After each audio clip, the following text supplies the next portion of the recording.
Hello, and welcome back to the Test Drive Podcast, brought to you by Sport Car USA. I'm your host, Lee Bodette. Here at Sport Car USA, we love all things fast. From stock Corvettes to tuned-up Hellcats, we love it all. So buckle up and come for a ride on this week's episode of Test Drive.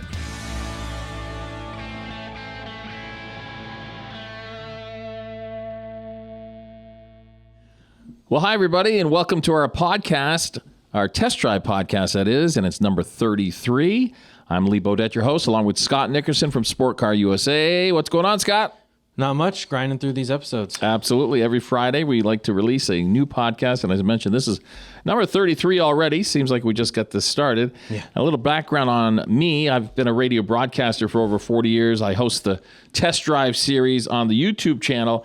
I'm the front man and host of Sport Car USA and a car enthusiast my entire life. Now, one thing, Scott, we really haven't asked you what you're all about. So tell us what Scott Nickerson from Sport Car USA is all about. Oh, what do I do? A little bit of everything, but mainly I'm on the media side, doing this sort of thing, holding the camera for you to talk into, social media, all that kind of stuff. So a lot of the social media stuff that has Lee in it, it's usually Lee and I putting stuff together and putting together all our YouTube videos and our podcast. And this is October, so I wouldn't say we're down and out because we've got a big forum coming up in November. We mentioned that last podcast, and you're working on the 2024 calendar. Yeah, we just got some designs made up, and we're going to have a calendar for everybody here pretty soon. Before the new year is the goal. That's for sure. Wonderful. Can't wait for that to happen. Subscribers, we're at 1,500 plus. Where are we now?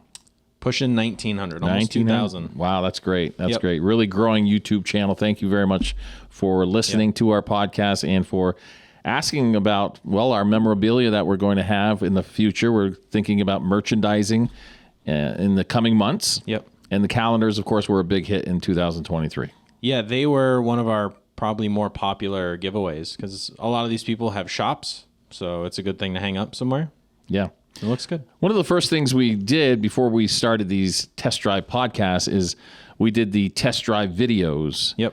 And I've mentioned many times in the past that those are an absolute blast to do because I get to sit in the car, drive it fast. We don't go slow that often. No, closed course. Yes, very, absolutely. We have a lot of fun doing that, and we also get to, check out the various vehicles that are Ford, Chevy, Dodge. Yeah, we get kind of a good range. Some Pontiacs, some Trans Ams. Absolutely. And we thought during the next few podcasts, it would be kind of cool to go back and delve into some of the YouTube videos that we've done. Yep. And most notably for this podcast, the 1994 Dodge Viper. Yeah, since we released those, I think we were on a couple hundred subscribers when we released those. And now we've grown that tenfold. So it's a good opportunity for a lot of our newer viewers who haven't seen those necessarily to kind of get a second look. And it's kind of fun to reflect. For us, I think it's fun to reflect back on making those videos. Yeah. We had a blast doing that as well. Everything I say is a blast because it has been an amazing almost 3 years now with our Sport Car USA. That's the flagship of what we're doing here, buying and selling modern muscle cars all over the country. Right now, being October, a lot of people looking for storage or they might not have the storage for their vehicles. So we want you to get a hold of us at Sport Car USA. Oh, yeah. And we can... make a deal. We'll happily buy your vehicles. And it's hard to have a bad day at work when you're surrounded by all these fun cars. It sure is. So getting back to that 94 Dodge Viper. Yes. I remember the Dodge Viper first came out, and you'll see it in the YouTube video that we're about to show you. It was just an amazing vehicle and something that nobody had ever seen before. Nobody had ever set eyes on something like this. The vehicle that I looked at was at a car dealership in South Burlington, Vermont, and they had it all cordoned off. You couldn't even get near it. I can't remember what the price on it was. I think $50,000-$60,000. And back in the early 90s, that was like unheard of, a lot of money. Yeah. Only a few small handful of people in Vermont and northern New York can afford a vehicle like that. Tell us a little bit about that Dodge Viper that we checked out. Well, for reference, it came out like you said, in 92. Right. We had a 94 in our inventory all before I was born, those vehicles, just so you know. Great.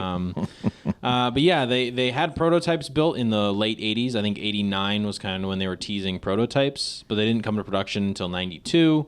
And then it was pretty much the same vehicle in 94, which was the one we had. And it's such an interesting vehicle where they're stuffing this giant V10 engine in a car that's like the size of a Miata, basically. Like, it's this tiny, short car with a giant hood and a giant engine and no safety features. I wouldn't say it was the most comfortable car. I never drove one. There's not a lot of room to move in there. No, V10, 400 horsepower. No exterior door handles. Yeah, and the history on this car is just so great. You'll be listening to that and hearing some of this very soon here on this podcast.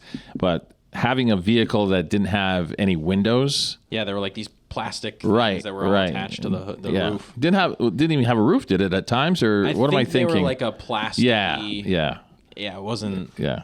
It was basically so they could say it had a roof. Right, exactly. But some people that are sitting in it, we have someone who works with us that's a little bit taller, Mason, who we're hoping to have on this podcast. Right, He's got some cool stuff to talk about. His head sticks up above the windshield. So if you were to roll that, the first thing that would hit the ground is his head. Yeah. Or he's looking right at the top of the roof.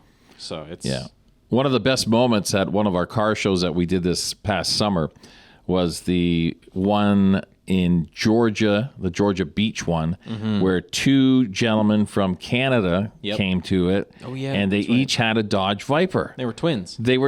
And the cars, well, they weren't twins, but they looked pretty similar. Yep. The history on that was a lot of fun to hear about. We're definitely going to do a year-end recap video here coming up soon, and their interview will definitely be in it because it's super interesting. They were super into those cars, and they knew everything about them. They're part of a Viper Club. Yeah, exactly. Up in Quebec. Yeah, one of the twins said, I got it first, and of course my twin brother had to have one as well, so he went and got one. So they seemed like a pretty tight group. That's the thing about the Viper, too, is it's kind of like a cult classic where it's got that following even all these years later when there's all these vehicles with features. Yeah. And that car was basically featureless. Yeah. But the allure of the Viper is still there. And the newer generations of Viper, they're going for a lot of money, hundreds of thousands of dollars. Those the ACRs and the ones that are more track-ready vehicles. Right. And, I mean, there's for good reason. It's one of the most winning vehicles when it was in production. It was one of the most winning race vehicles that was out there. Yeah, we learned so much about that car. Yeah, it's kind of cool coming from, like, when I was a kid, I had a car book. It was, like, the fastest cars. And this was probably in, like, I don't know, 2006, like, around that time. Right. And a newer generation of Viper was what was out there. Yeah. And even then, it's like... Well, yeah, some people watching this podcast and listening to this podcast maybe have never even heard of a Dodge Viper. Maybe they've heard of it. They have no idea what the heck it is. I hadn't seen one in person until we got ours. Yeah. And just something about it. Even though there's no door handles. I took me forever to figure out. I'm like, is there some weird button somewhere? Yeah. Didn't get the chance to drive it, though, which is rather disappointing. It was, I think, during the winter time here in northern Vermont. So yeah, and we ended up selling it this past summer. Right. Pretty early on, so we didn't get a chance to take a cruise in it, unfortunately. Yeah. So with that said, what do you think, Scott? Should we roll the tape and let's learn about the Dodge Viper. Introduce about the Dodge Viper 1994. Enjoy, everybody. In today's episode, we'll be checking out the 1994 Dodge Viper RT10. This car still has a cult following, and for a very good reason. The Viper crammed a giant engine in a car not much bigger than a Miata.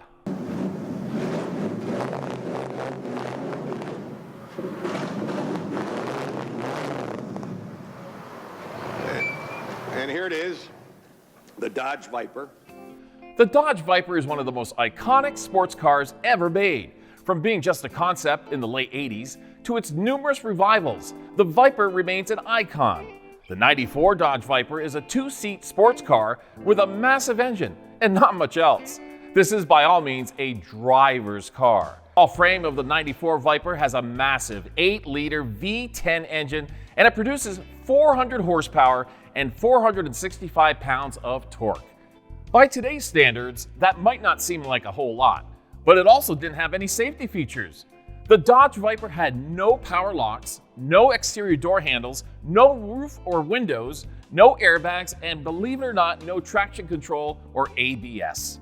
Air conditioning, why, it wasn't even an option until 1994. Hard to believe. Dodge decided to make this beast of a vehicle in the early 90s as a way to try and save Chrysler. Chrysler was in a lot of financial trouble and was operating in the red.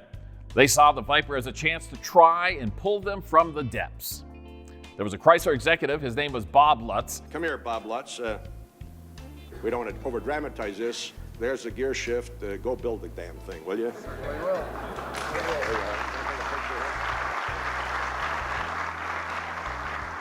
He wanted a two-seat sports car that would be along the lines of a Jaguar E-Type and Shelby Cobra.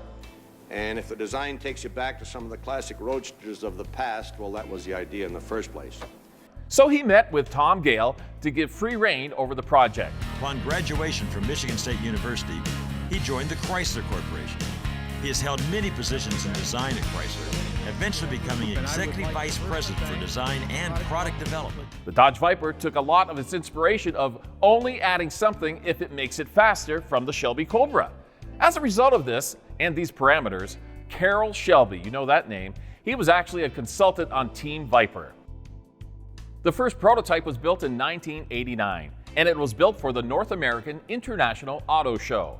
Now, this was an instant success after being shown there, and Dodge limited production to just 285 Vipers total in 1992. And as far as volume, we're going to start slow with the first build is 200.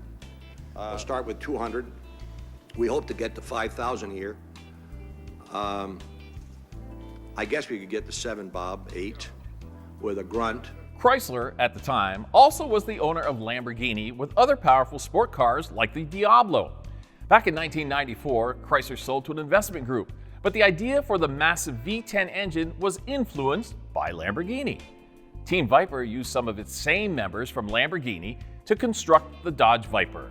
Tom Gale, who we mentioned before, had full reign to do what he wanted with the project. He was responsible for the exterior design of both the Diablo and the Viper. We'll let our Lamborghini operation cast the all-aluminum engine. But this car was conceived and designed and engineered right here in America, and it will be built right here in America. In fact, what you're looking at even before production starts, I think, is an American classic. We've already had over 3,300 people write in, call in, and send money. The Dodge Viper engine block was converted from their iron block V10 that was originally for Dodge trucks, and it was adapted into a lighter aluminum block for their new sports car. Dodge took great pride in the car being hand-built in the US of A.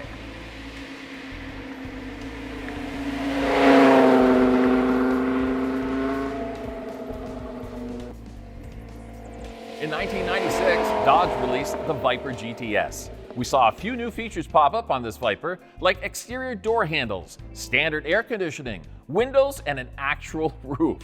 The roof had a very special design, and it was called the double bubble roof. Can't forget that. This roof design gave the driver and passenger more headroom if they were wearing helmets. This was the first generation of Viper that was made in a coupe. The GTS also boasted an additional 50 horsepower. Although it may look similar in design to the original, the GTS only shares about 10% original parts. Now, the new design was much more aerodynamic and less of a death trap when cornering, which is a good thing. The GTS also added the first full-length exhaust and no longer had the signature side exit exhaust of its predecessor.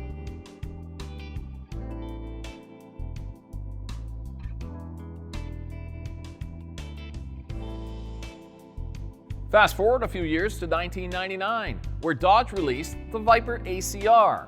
ACR stands for American Club Racer, and a race car is what it was. The ACR had BBS wheels, upgraded suspension, and included 5-point racing harnesses. The ACR had a 0 to 60 of 4.5 seconds and 180 miles per hour top speed. Dodge partnered with a racing team to develop the Viper into a real race car in 1999 and to further develop the GTSR. Over a 2-year span, the GTSR won 16 out of 18 races it was in and became a dominant force on the track. The balance. when fireworks lit up the chilly October night to signal the end of the race, 9 months of hard work paid off. A third-place finish by the number 91 Dodge Viper SRT GT SR in the GT Le Mans category delivered a driver championship for Kuno Whitmer and a team championship for the Viper in the two-door United Sports Car Championship. 2003 was one of the first major facelifts for the Viper. The headlights became more aggressive, and the body style a little bulkier. It also added an additional 50 horsepower to now be at 500 horsepower. The 2003 to 2005 Viper was now only available in a convertible. The 06 model returned the GTS Coupe with a hardtop, but unfortunately, in 2007, the Viper was out of production again because Chrysler was once again in financial trouble. But wait, back in 2008, the Dodge Viper was relaunched.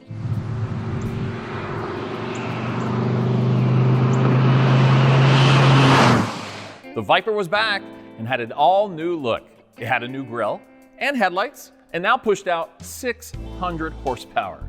Fiat bought Chrysler in 2009, and in July of 2009, Chrysler announced the end of the Viper production once again. The Viper wouldn't go away that easy though. It would return once again in 2013 with the Phase 15 Viper.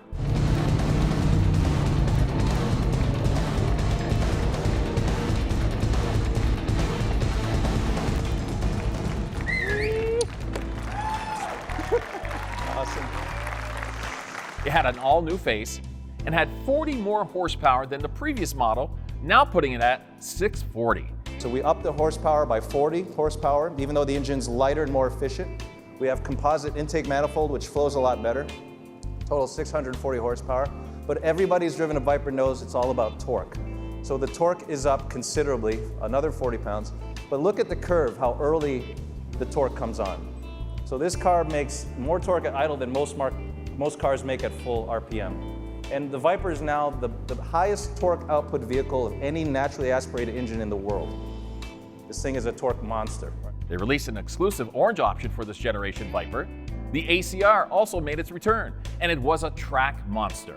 It produced over 1,700 pounds of downforce and became the 6th fastest production car in racing. We're going to bring back a legend. We're going to take it to the next level, and we're going to bring back the next generation Viper ACR.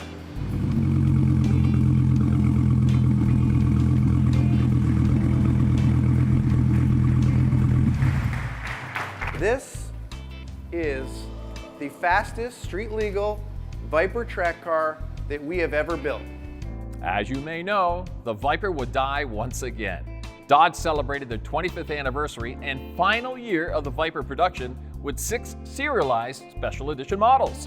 They made the Viper 128 Edition ACR, Viper GTSR Commemorative Edition ACR, Viper Snakeskin Edition GTC, Viper Snakeskin Edition ACR, Viper Voodoo 2 Edition ACR, and finally, the Viper Dodge Dealer Edition ACR. Wow. The final Viper rolled off the line on August 16th, 2017 in the same red color that the original came in 25 years prior. With the Viper being revived so many times, maybe there's hope that it will someday return again. If I'm a betting man, I think it will. I can remember back in 1994, I visited my first Dodge dealer, and they were fortunate enough to have a 94 Viper RT10, just like this one, on the showroom floor. It was for sale, but it wasn't available until the end of the summer. And many people would look at that Dodge Viper in awe and wish they could have it. I know I certainly was one of those people. Not every Dodge dealer was able to obtain a Viper, but mine had one all cordoned off so nobody could get too close to it. I can remember seeing the sticker price again. Remember now, this is 1994. It was somewhere around $57,000, and I'm here like, oh my goodness, who can afford this Dodge Viper? Now you look at today's car prices, $57,000 sounds like a real bargain in today's world. Kind of funny how things change like that, isn't it? It was something like I had never seen before back in 1992 when it first came out. But this was the 3rd year of production of the Dodge Viper, and it looked as good as the first year. This 94 Viper has the side exit exhaust, that's what they called it. And when you're really driving this car, that baby would get really hot. So like you'd have to be really careful getting in and out so you didn't burn your legs. The 94 Viper that Sport Car USA has managed to have the additional air conditioning. Now that was an option and not available in 92 and 93. If you're a tall person like me, this is probably not the car for you. When I got in this car, my eyes were staring at the top of the windshield and my knees were just crammed right in there.